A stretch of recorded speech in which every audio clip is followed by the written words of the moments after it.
والله من الشيطان الرجيم. بسم الله الرحمن الرحيم.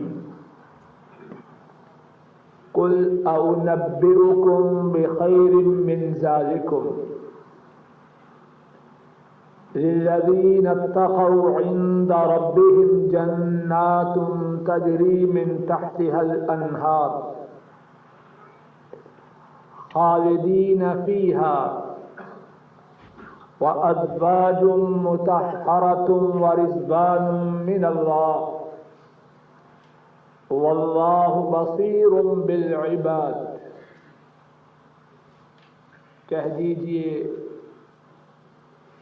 کیا میں تمہیں اس سے بھلی بات کی خبر دوں؟ وہ لوگ جو متقی بنے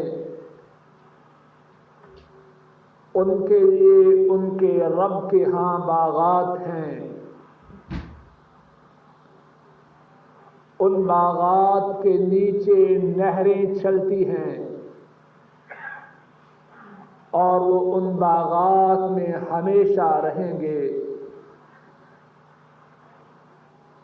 اور صاف ستھری بیویاں ہیں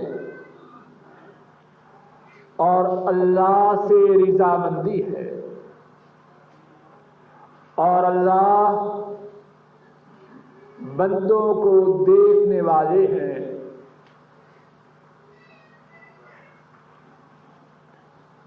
آپ فرما دیجئے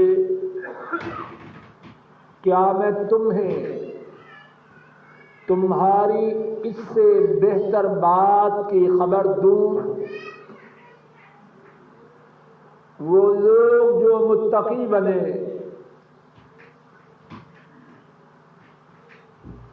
ان کے لیے ان کے رب کے ہاں باغات ہیں. ان باغات کے نیچے نہریں رواں ہیں اور وہ ان باغات میں ہمیشہ رہیں گے. اور پاکیزہ بیویاں ہیں اور اللہ کی خوشنودی ہے اور اللہ بندوں کو دیکھنے والے ہیں.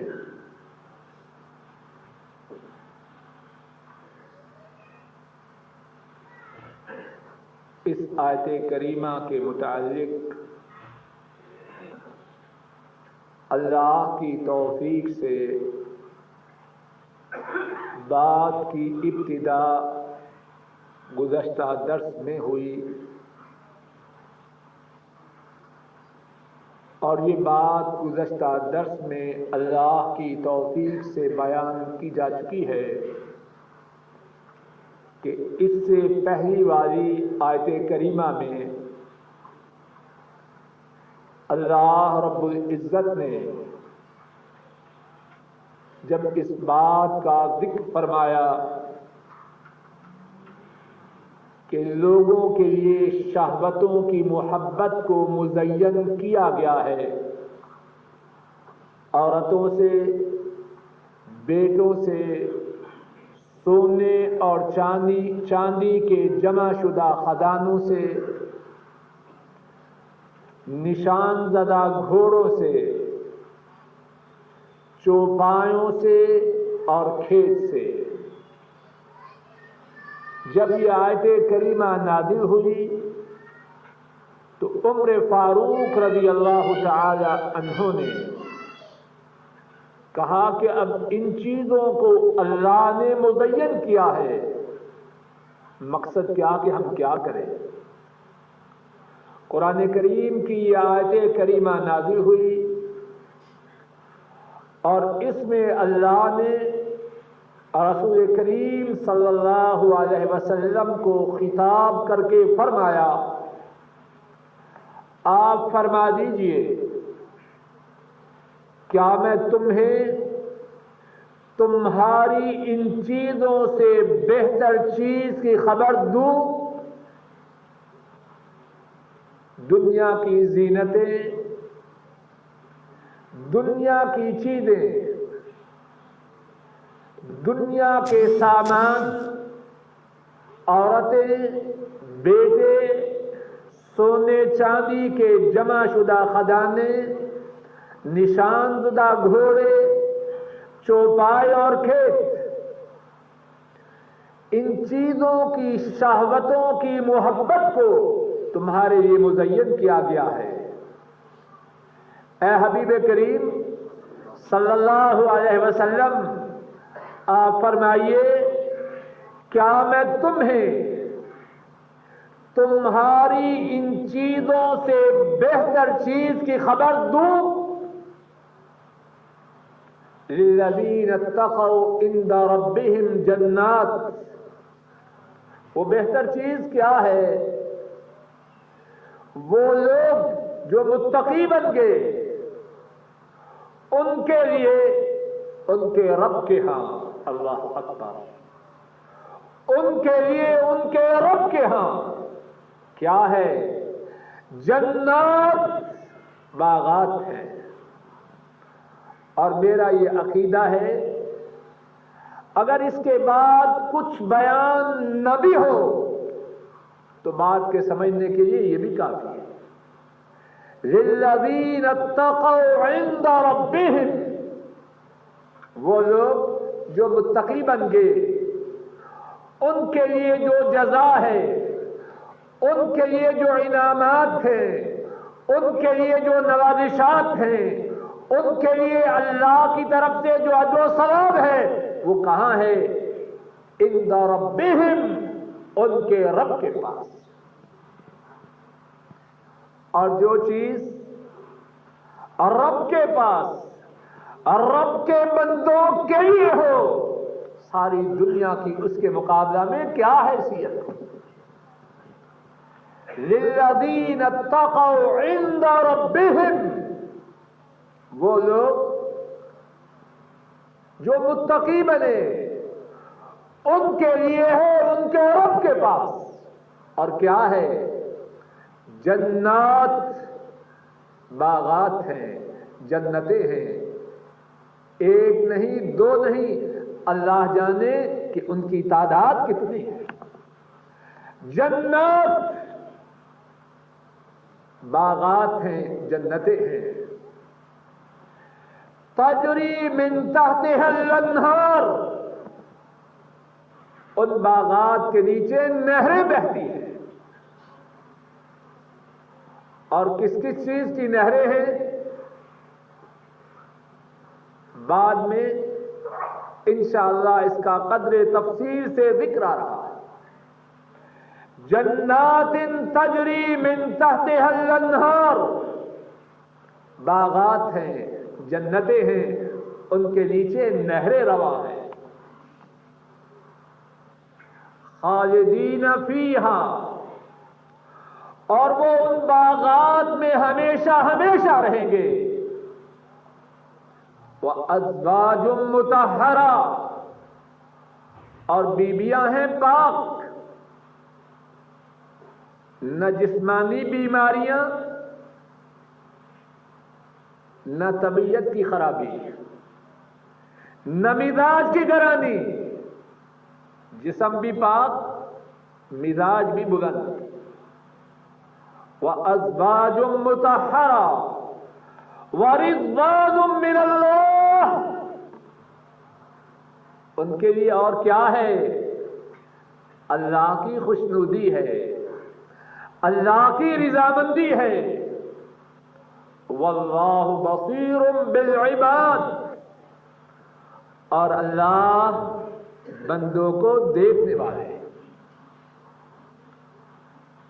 آؤ جو چاہتے ہو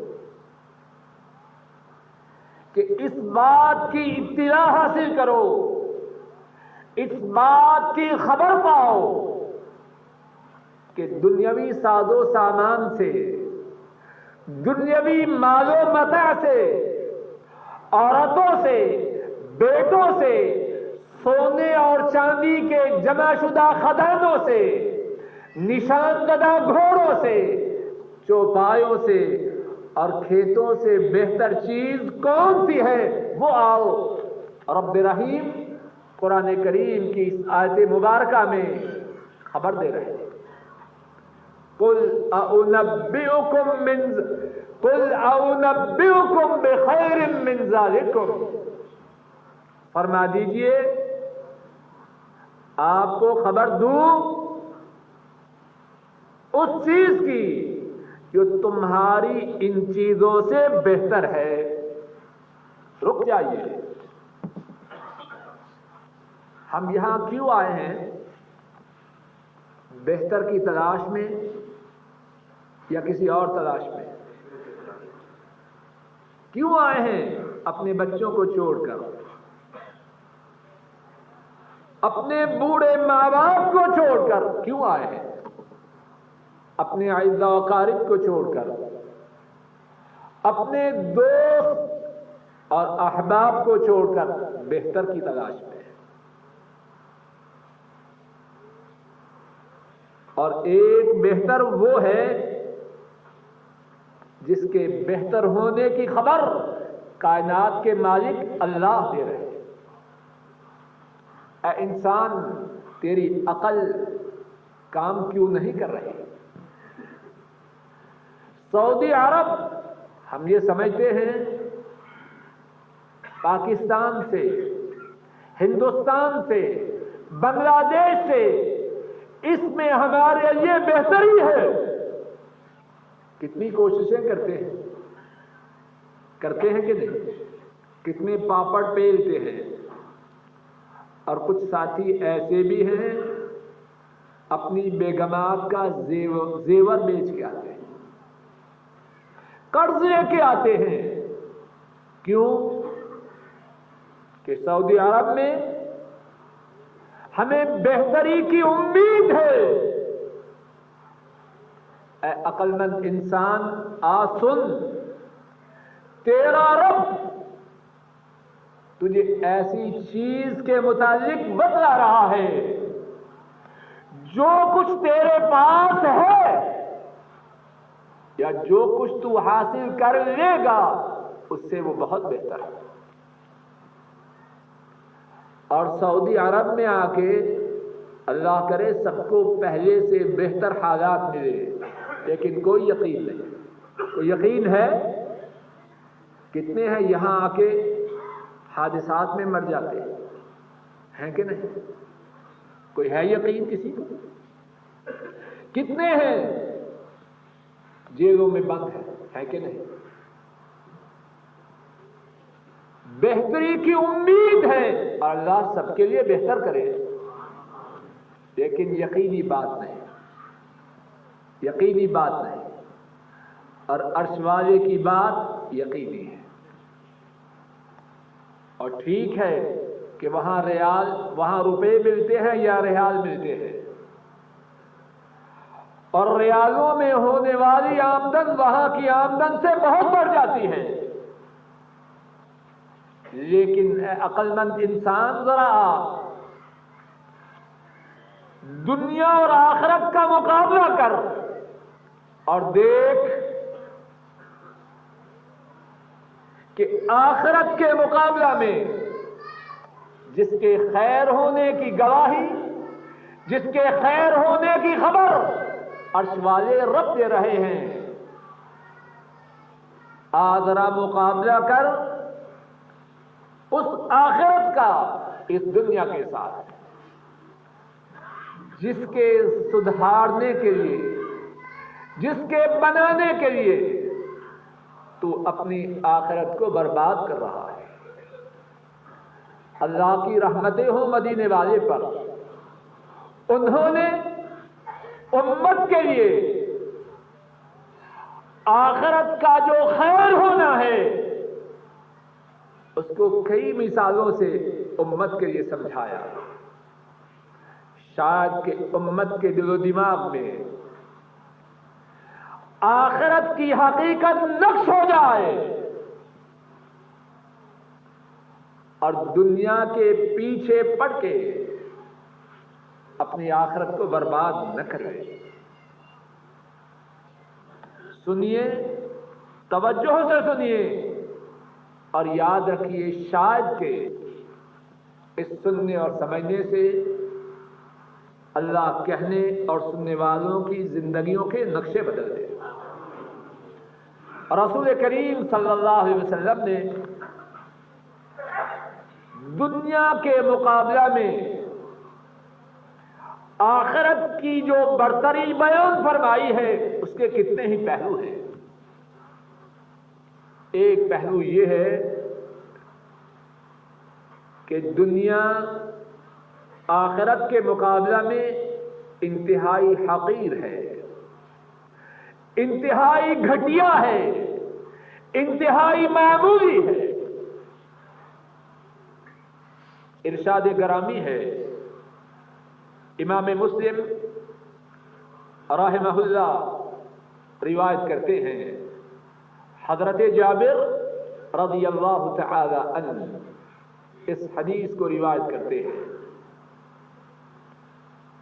مر النبی صلی اللہ علیہ وسلم بجدی اسک میت فقال ایکم یحب ان هذا له بدرہم۔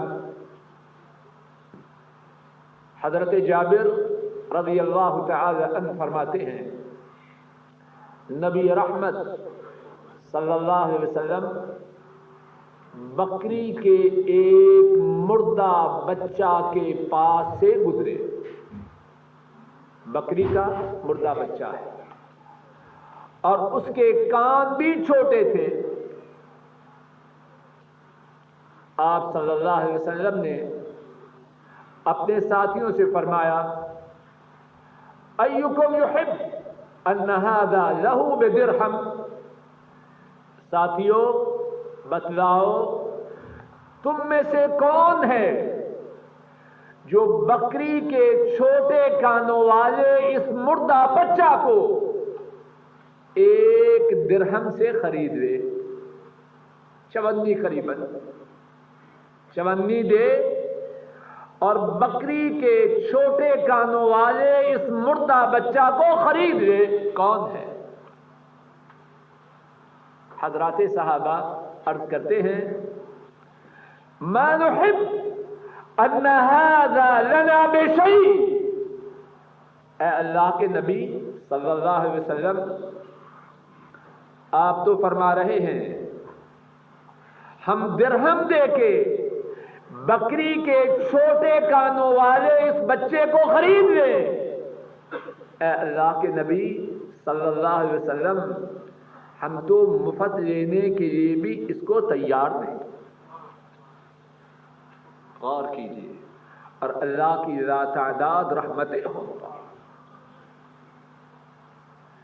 بات کو سمجھانے کے لیے انہوں نے کوئی کسر اٹھا نہیں رکھی۔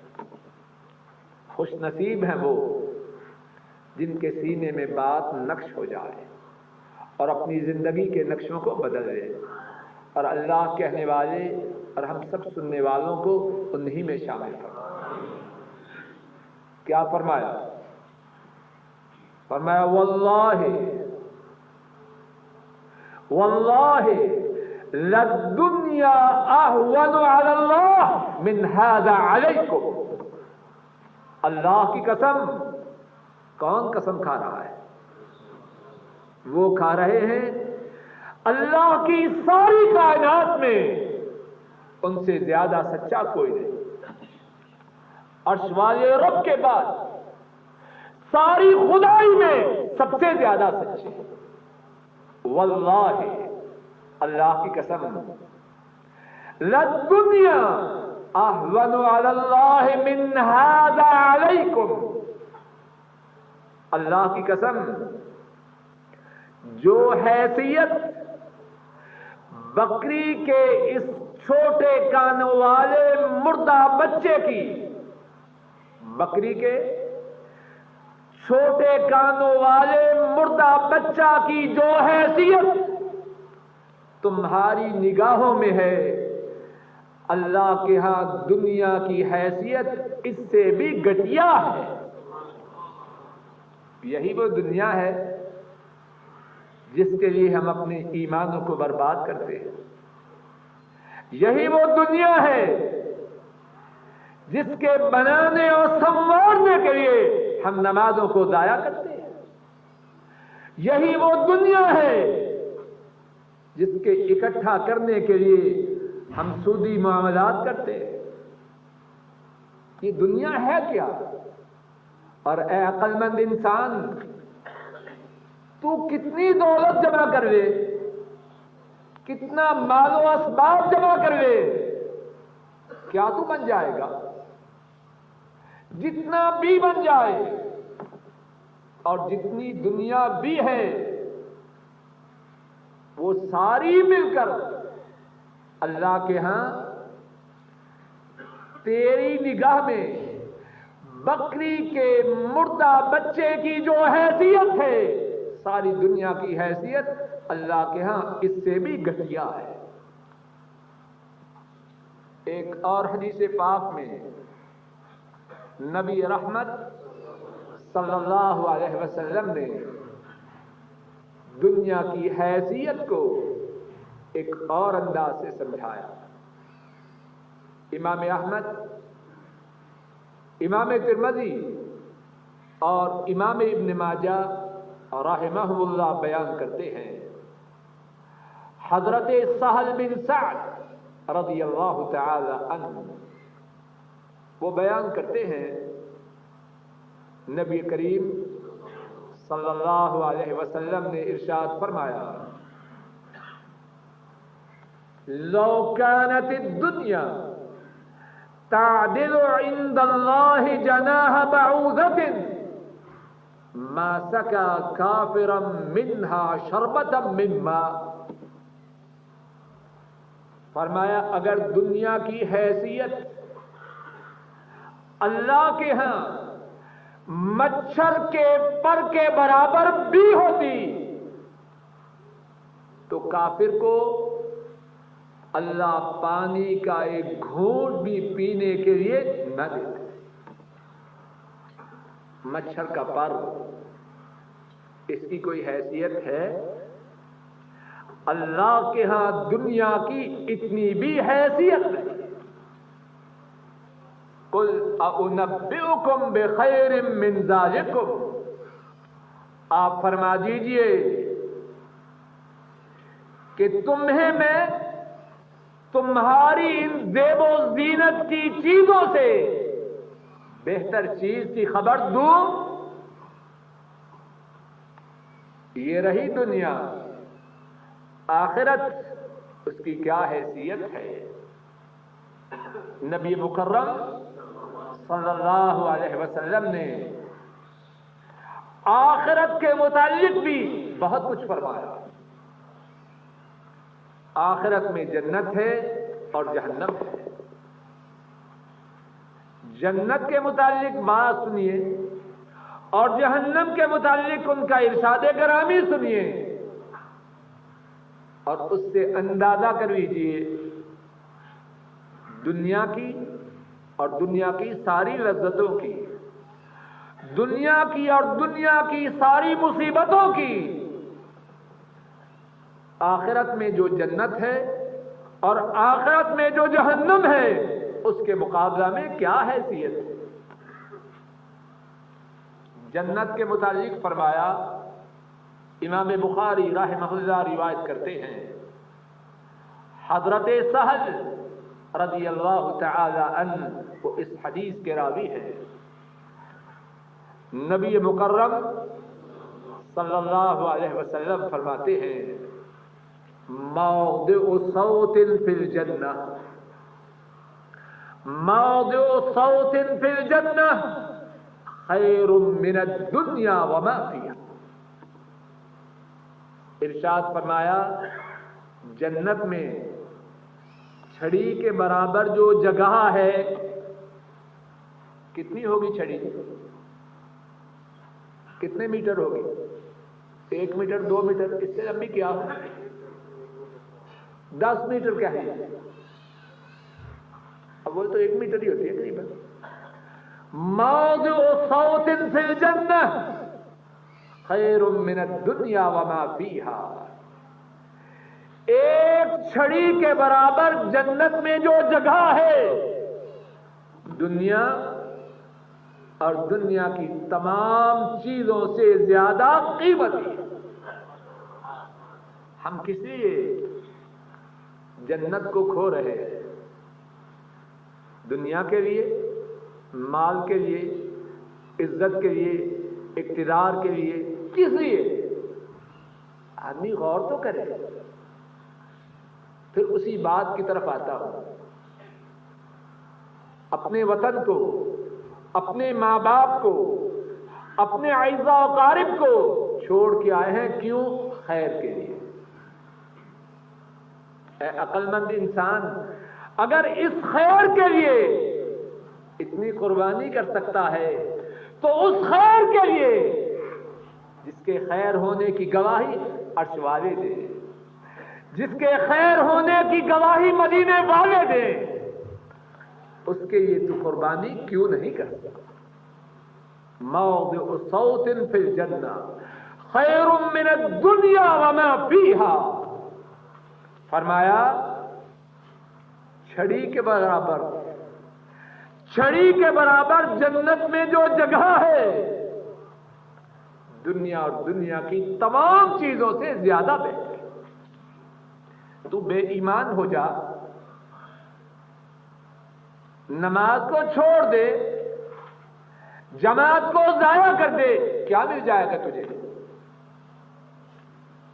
جو فگر تو چاہے کہہ لے، جتنی پراپرٹی کا تصور تیرے ذہن میں ہو کر لے، جہاں تک سوچ سکے سوچ لے، اور جتنا تو نے سوچا ہے یہ سارا جنت میں چھڑی کے برابر جگہ کے بھی مقابل، یہ سارا کچھ جنت میں جو چھڑی کے برابر جگہ ہے اس کا مقابلہ بھی نہیں کر سکتا۔ اور آخرت میں جو دوسری چیز ہے جہنم ہے، اور وہ کیسی ہے اس کے متعلق بھی رسول کریم صلی اللہ علیہ وسلم کا ایک فرمان سن لیجیے تاکہ بات خوب واضح ہو جائے انشاءاللہ۔ امام بخاری، امام مسلم رحمہ اللہ بیان کرتے ہیں، حضرت نعمان بن بشیر رضی اللہ تعالی عنہما وہ راوی ہیں، فرماتے ہیں رسول رحمت صلی اللہ علیہ وسلم نے فرمایا، ان اہون اہل النار عذابا یوم القیامہ من له نعلان وشراکان من نار یغلی منہما دماغه كما یغلی المرجل۔ ارشاد فرمایا جہنم کی آگ میں جسے سب سے تھوڑا عذاب ہوگا وہ کون ہوگا؟ جس کے لیے جہنم کی آگ کے دو جوتے ہوں گے اور ان دو جوتوں کے دو تسمے جہنم کی آگ کے ہوں گے، بس صرف اتنا عذاب ہوگا، سب سے ہلکا عذاب۔ اور کیا اثر ہوگا اس عذاب کا؟ یغلی منہما دماغ، جہنم کی آگ کے دو جوتوں اور تسموں کی وجہ سے اس کا دماغ کھولے گا، اس کا دماغ جوش مارے گا، کما یغلی المرجل، جس طرح ہنڈیا کو چولہے پر رکھیں تو ہنڈیا جوش مارتے ہیں، اور وہ جہنمی اپنے متعلق یہ خیال کرے گا وَإِنَّهُ لَأَشَدُّهُمْ عَذَابًا وَإِنَّهُ لَأَهْوَنُهُمْ عَذَابًا أو كما قال صلی اللہ علیہ وسلم۔ فرمایا وہ جہنمی جس کا دماغ جہنم کی آگ کی دو جوتیوں اور تسموں کی وجہ سے ہنڈیا کی طرح پگھلے گا، ہنڈیا کی طرح کھولے گا، وہ اپنے متعلق یہ سمجھے گا کہ جتنا سنگین عذاب مجھے ہے سارے جہنم میں، اتنا سنگین عذاب اور کسی کو نہیں۔ اور فرمایا حقیقت یہ ہوگی وَإِنَّهُ لَأَهْوَنُهُمْ عَذَابًا، اس کو سب سے کم عذاب